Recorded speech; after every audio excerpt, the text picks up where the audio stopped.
리모델링 공사를 하고 있는 이때에 또 하나님이 주시는 감동을 따라 귀한 예물을 하나님께 올려드리게 하시니 감사드립니다. 하나님께서 주시는 마음으로 기쁘게 함께 동역하고 동참하고자 귀한 예물을 하나님 올려드리오니 이 귀한 가정에 큰 은혜와 복을 더해 주시되 먼저 주의 은혜와 영광으로 가득 찬 가정이 되게 도와주시고 사랑하는 자녀들이 주의 은혜 가운데 믿음으로 날마다 복된 삶을 살아가는 놀라운 은혜와 축복이 있게 하여 주옵소서. 이 드려지는 예물답게 삶 가운데서도 자녀 손들을 축복하여 주셔서 정말 믿음의 세대가 잘 이어져 가게 도와주시고 하나님의 영광이 함께 부어지고 나타날 수 있도록 하나님 축복해 주옵소서. 우리 집사님과 권사님에게도 영육간의 강건함을 더해 주셔서 주님이 부르시는 그날까지 건강하게 주의 전을 드나들며 하나님 앞에 예배하고 또 주님께서 쓰시고자 할 때 늘 기쁘게 쓰임받는 그런 믿음의 하나님의 사람들 다 될 수 있도록 축복해 주옵소서. 우리 모두의 기쁨이 되기를 간절히 원하며 예수님 이름으로 기도하옵나이다. 아멘.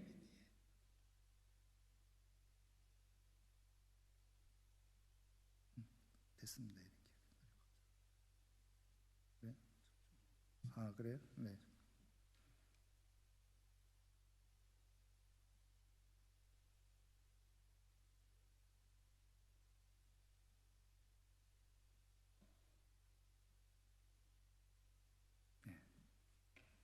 네, 됐습니다. 네. 자, 오늘 우리가 함께 볼 지명은 아리마대와 엠마오 두 곳인데요. 먼저 아리마대를 먼저 보도록 하겠습니다. 아리마대는 헬라어로 그대로 읽어보면 아리마타이아스라는 말이고요. 영어로 그대로 아르마타 이렇게 얘기하고 있는데 의미는 고원, 고지, 높은 곳 그런 뜻입니다. 그래서 현대 지명은 학자들에 의해서 란티스라고 하는 곳이 바로 이 아리마대일 것이다 이렇게 보고 있는데요. 이제 이 구약 성경에 사무엘이 태어났던 곳이 라마다임 소빔 이렇게 이제 줄여서 물론 라마라고 다른 곳이 있습니다만은 라마다임 소빔으로 그렇게 이제 사무엘이 태어나는 곳이 알려지고 있는데 이곳과 동일시되고 있다는 겁니다. 이유가 뭐냐면 여기 지금 헬라어 아리마타이아스는 히브리어 라마타임의 관사 하를 결합시킨 말이에요. 그러니까 사실은 라마다임 소빔이 하 라마타임 이렇게 되니까 거기서 그대로 헬라어를 음사하는 거로 아리마타이아스하고 같은 발음이 난다는 거죠. 자, 그래서 예루살렘으로부터 북동쪽으로 약 100km 지점에 위치해 있는 곳이 바로 이 아리마대라는 거죠. 자, 그래서 위치를 지도로 보면요, 지금 이렇게 되어져 있습니다. 그래서 여기가 바로 이 아리마대 이렇게 이제 보이는 거고요. 지금 여기가 일부러 제가 이렇게 표시를 또 해놓은 곳이 바로 여기가 예루살렘에서 여기 아리마대 이렇게 있다는 것 이렇게 참고를 이렇게 보시면 좋고, 자, 그 다음에 이제 그 지도를 한번 더 보면요, 여기가 지금 말한 란티스죠, 아리마대. 그런데 여기가 이제 라마다임 소빔이죠. 그런데 여기가 또 라마로 이렇게 돼 있습니다. 그래서 현재 지명은 이렇게 되어져 있는데, 그런데 이제 학자들은 여기가 바로 이 란티스가 바로 이 아리마대일 것이다 이렇게 많은 학자들이 보고 있습니다. 자, 그래서 이 아리마대는 어떤 곳이냐 말씀드린 것처럼 요셉의 고향인데요.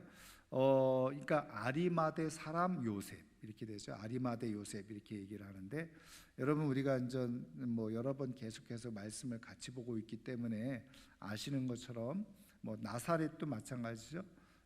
나사렛 예수, 그러니까 잘 모르는 사람들은 나사렛이 뭐 예수님의 성인가 이렇게 더 생각하는 분도 있고, 또 어떤 분들은 잘 모르는 분들은 또 예수 그리스도, 그러니까 예수님이 예수가 성이고 그리스도가 이름인가 뭐 이렇게 또 생각하고, 또 어떤 사람들은 또 거꾸로 하죠. 왜냐하면은 우리가 잘 아는 것처럼 서양 사람들은 이름이 거꾸로 되어져 있으니까 예수는 이름이라고 하니까 그리스도가 성인가 이렇게 또 생각을 하는데, 아시는 것처럼 사람들의 이름 앞에 누구누구의 아들 이렇게 아버지의 이름을 먼저 붙이는 경우가 있고, 그 지역, 그렇죠? 지명을 붙여서 어디 사람 이렇게 얘기를 하잖아요.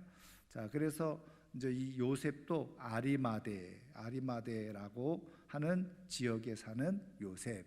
왜냐하면 이렇게 붙이는 이유가 있어요. 왜냐하면 비슷비슷한 이름이 그 당시에 굉장히 많이 있었다는 거죠. 그래서 예수님에 대해서도 나사렛 예수 이렇게 불렀던 이유가 뭐냐면, 바로 다른 사람들도 이 예수라고 하는 이름을 쓰는 사람들이 많이 있었다는 거예요. 그러니까 나사렛 예수 이렇게 예수님이 살던 지명을 그대로 앞에 붙여줬던 거죠. 자, 그래서 이제 이거 두 번에 걸쳐서 이제 이 요셉의 고향에 대한 표현을 우리가 이제 보게 되어지는데, 이 복음서가 마태, 마가, 누가, 요한 4개 복음서잖아요. 이 4개 복음서에 다 이 아리마대 사람 요셉이 다 기록이 되어져 있는 것을 보게 되어져요.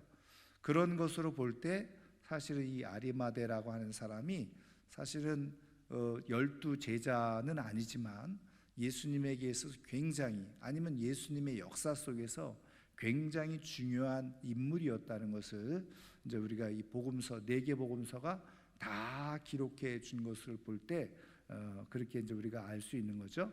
그런데 이제 복음서마다 약간의 이 요셉에 대해서 이렇게 표현해 주고 있는 것이 조금씩 달라요. 근데 이제 말씀드린 것처럼 여러분 이 복음서를 같이 볼 때 우리가 기억해야 될 것은 뭐냐면, 이렇게 조금씩 다르다 보니까 이거 틀린 거 아니야 이렇게 생각하기 쉬운데, 늘 말씀드린 것처럼 틀린 게 아니라 오히려 부족한 것을 사실은 더 정확하게 보충해 주는 그런 그 역할들을 하고 있다는 측면으로 복음서를 읽어보면 훨씬 더 잘 이해가 될 수 있어요. 자, 먼저 그래서 마태복음 27장 57절에 어떻게 기록되어져 있는지 한번 같이 읽어보겠습니다. 저물었을 때에 아리마대의 부자 요셉이라 하는 사람이 왔으니 그도 예수의 제자라. 그래서요, 여기는 이 마태는 요셉을 뭐라고 표현했습니까? 부자라고 표현했어요. 부자, 그죠?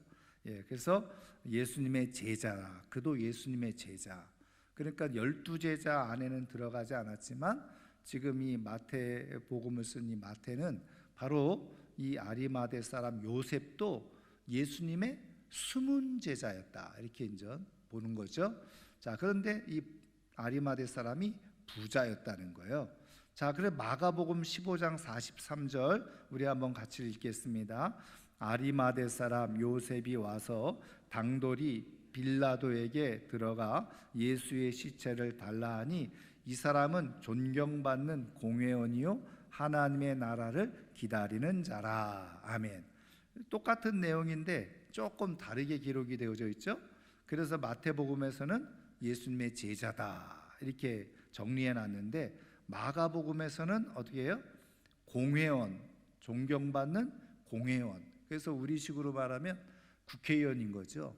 그러니까 굉장히 권력적인 자리에, 정치적인 자리에서도 높은 위치에 있었던 사람이 아리마대 사람 요셉이었다는 겁니다. 그러니까 지금 마태복음과 마가복음을 두 가지를 결합해 보면 그는 부자였고 정치적으로 높은 지위에 있었던 사람이었다라는 것을 알 수 있죠. 거기다가 어떻게 해요? 하나님의 나라를 기다리는 자라 이렇게 표현을 해주고 있어요. 이 얘기는 뭐냐면 굉장히 경건한 사람이었다는 것을 우리가 알 수가 있죠. 그러니까는 먼저 세상적으로도 부자이면서도 또 권력을 가지고 있는 위치에 있었지만 그것 가지고 세상에서 자기의 인생을 두고 살아가는 사람이 아니라 하나님 나라를 기다리는 사람이다. 여러분, 그리고 예수님의 제자죠.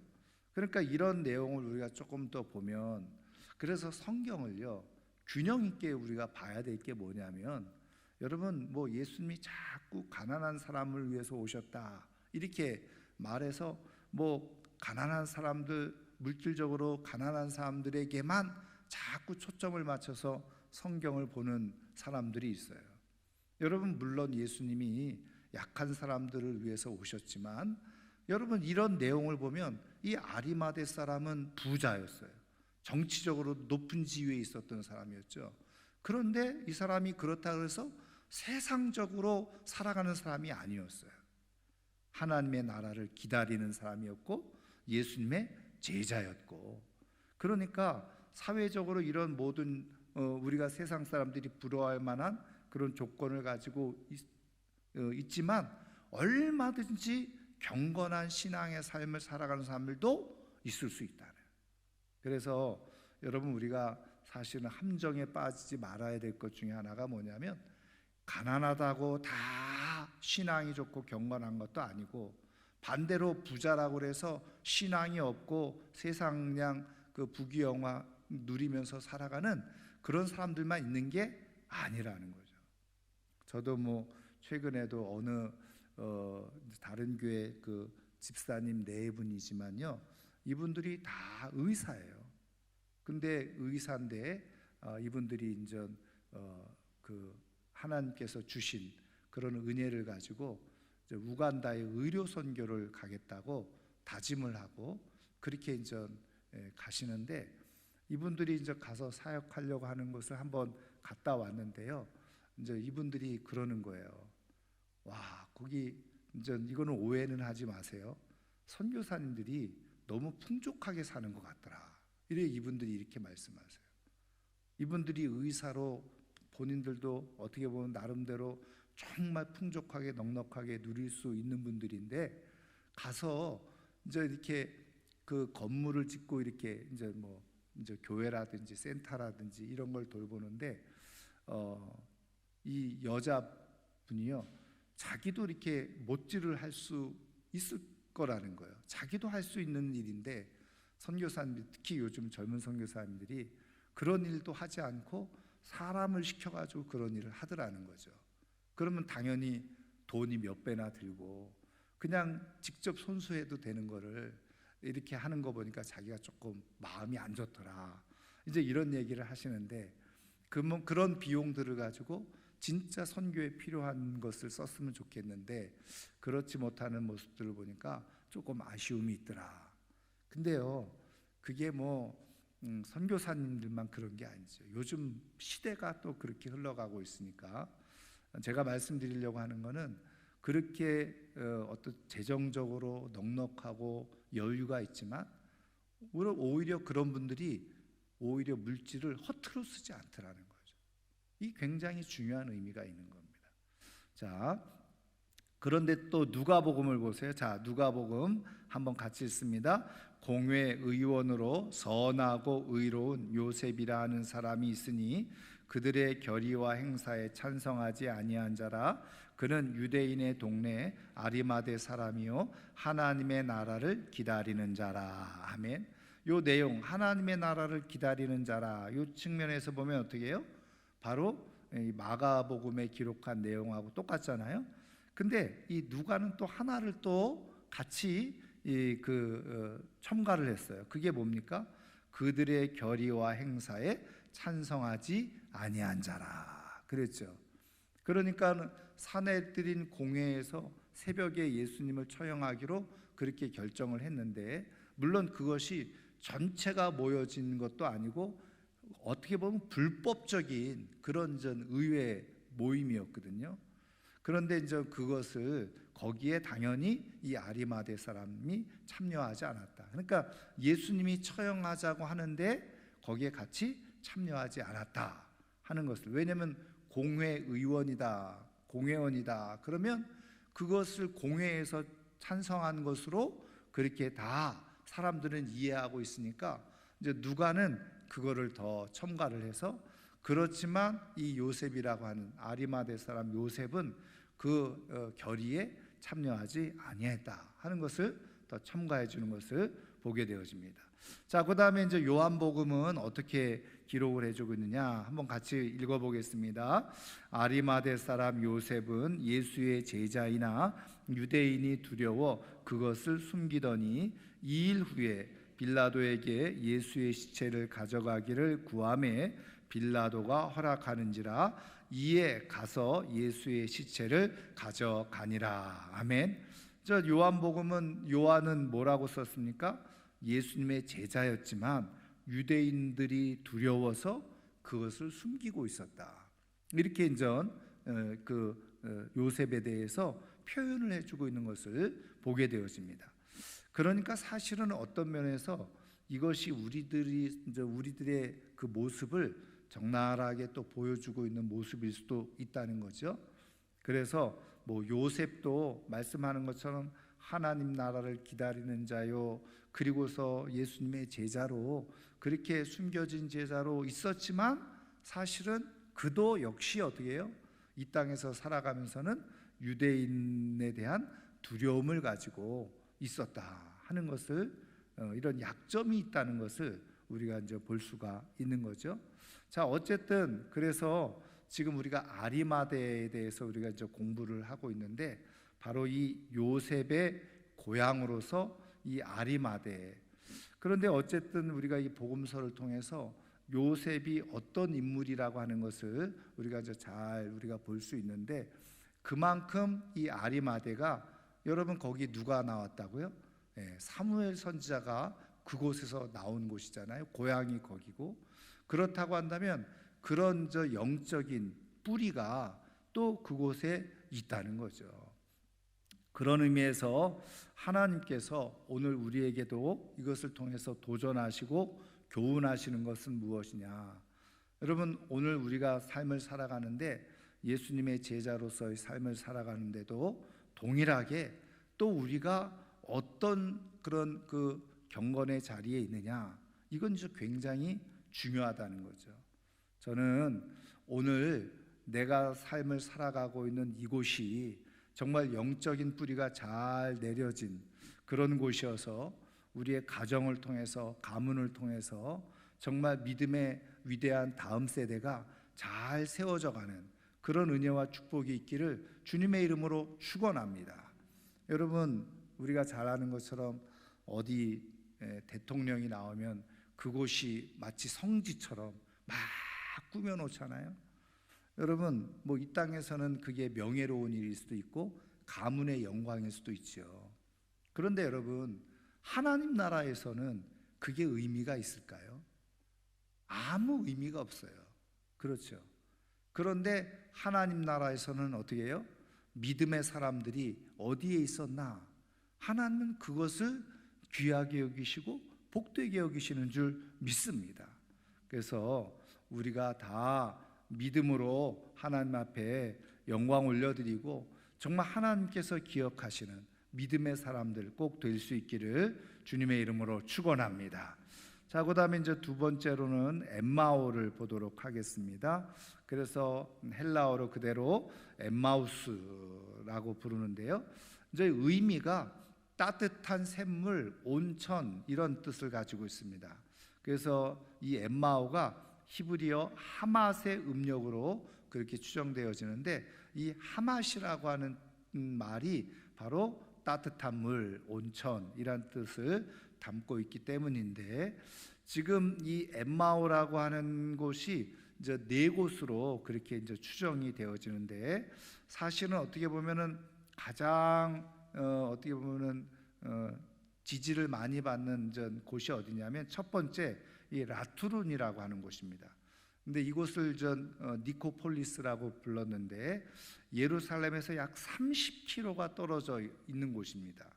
그다음에 이제 비두라고 하는 곳인데요.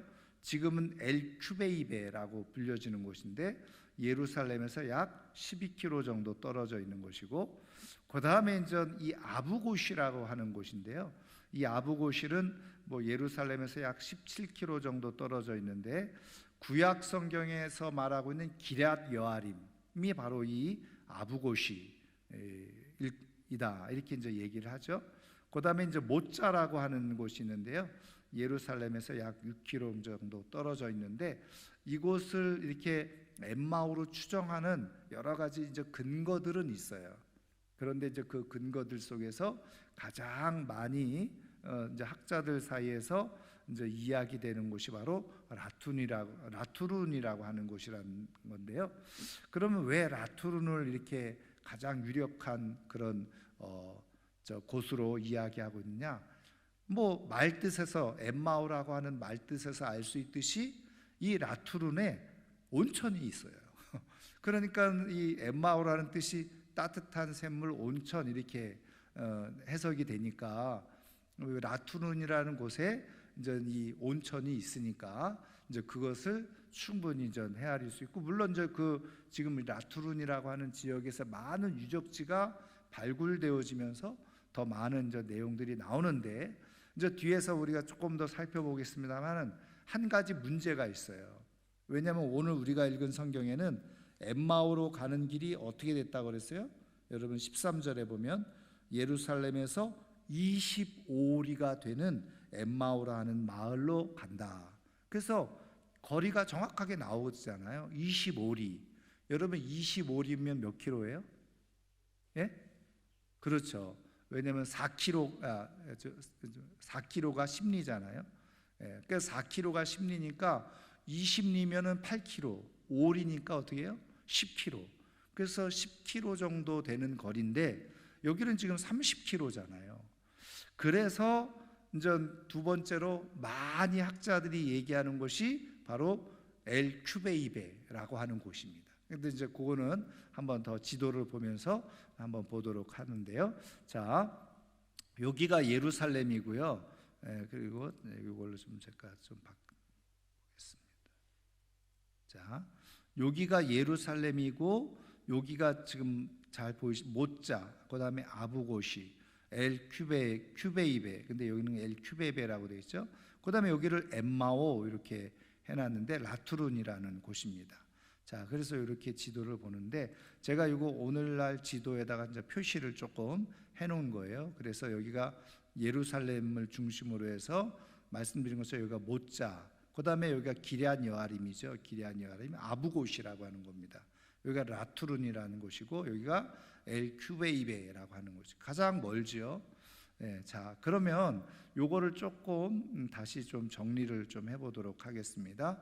자, 엠마오로 가는 두 제자 그랬는데, 자, 누가복음 24장 13절에 보시면 말씀드린 것처럼 그들 중에 둘이 예루살렘에서 25리 되는 엠마오라 하는 마을로 가면서 이 모든 된 일을 서로 이야기하더라 그랬는데 25리는 10km예요. 그래서 가장 근접한 곳이 엘 큐베이베라는 곳인데, 특별히 이거는 십자군 전쟁 시대에 카스텔룸 엠마오라고 하는 요새, 엠마오라는 이름이 붙어 있는 요새를 발견한 거예요. 그래서 25리 그러니까는 10km, 약 10km인데 엘 큐베이베는 12km 정도 되니까 거기다 또 십자군 시대 때는 이 엠마오라고 하는 이름이 담겨져 있는 요새까지 발견되어졌으니까 여기가 바로 엠마오가 아닐까, 이렇게 이제 학자들이 또 보는 경우도 있다는 거죠.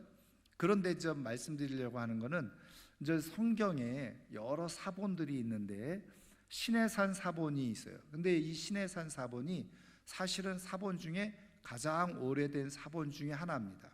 우리가 이제 성경을 이야기할 때 저는 오래된 것이 훨씬 더 정확한 가치가 있을 것이다, 이렇게 이제 많이 우리가 보고 있잖아요. 그러니까 시내산 사본이 가장 오래된 사본 중에 하나인데 거기에는 예루살렘에서 엠마오까지의 거리가 160 스타디움이다. 근데 이 160 스타디움을 이렇게 그대로 킬로로 환산하니까 30km인 거예요. 그리고 이 라투룬이라는 곳이 아마스인데 니코폴리스라고 이 요세푸스, 그러니까는 유대 전쟁사를 쓴 유대인 학자죠. 근데 요세푸스의 기록, 또 제롬이라고 하는 그 교부의 기록에 의하면 여기에 이제 두 개의 온천이 있어서 이 요세푸스나 제롬도 바로 이 말씀드린 것처럼 라투룬, 이 아마스라고 하는 곳이 바로 엠마오다. 왜냐하면 여기 온천도 있고 말씀드린 것처럼, 그리고 성경 시내산 사본대로 본다면 160 스타디움인데 이게 30km라는 거죠. 그래서 지금 많은 학자들이 말씀드린 것처럼 이 라툴은 아마스를 그렇게 엠마오로 그렇게 이제 보고 있다는 거죠.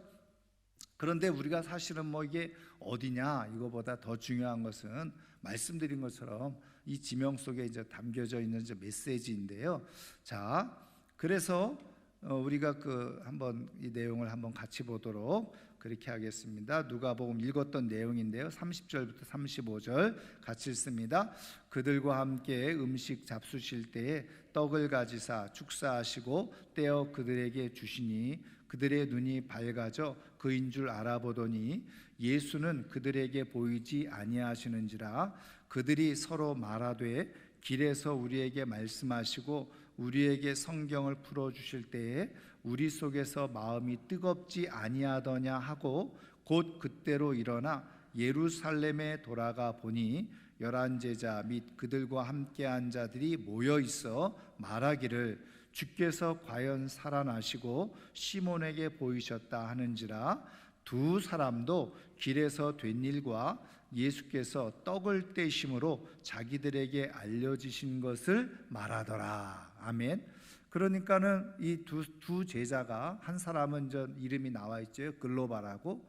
이제 두 제자가 이 엠마오로 가다가 사실 부활하신 예수님을 만났는데 처음에는 이 부활하신 예수님을 알아볼 수가 없었잖아요.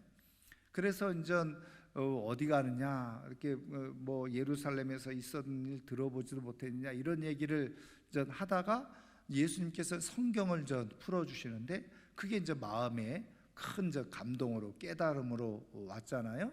그래서 예수님과 함께 더 머물기를 요청을 하잖아요. 그랬을 때 예수님께서 어떻게 해요? 거기서 그러니까 떡을 뗐다. 그러면 뭐 점심이든 저녁이든 어쨌든 그곳에서 이제 유숙을 하게 됐는데, 거기서 떡을 떼면서 이제 떡을 받아 먹으면서 어떻게 해요? 눈이 밝아지는 역사가 일어나게 되어졌다는 거예요. 그래서 이제 예수님인 것을 그들이 뒤늦게 이제 알게 되어진 것이죠.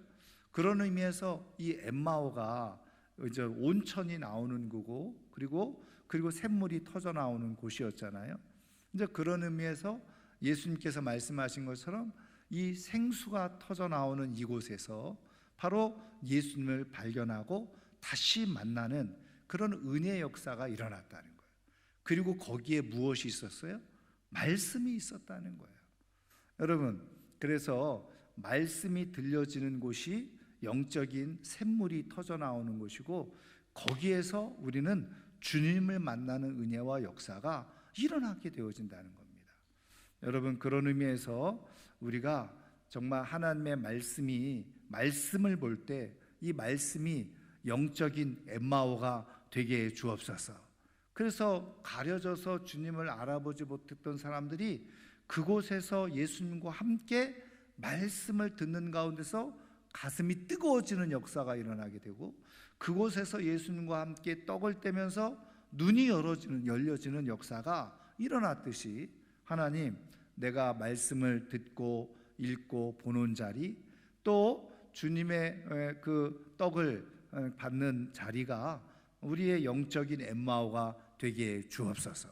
나도 주님을 만나는 은혜와 역사가 있게 해 주옵소서.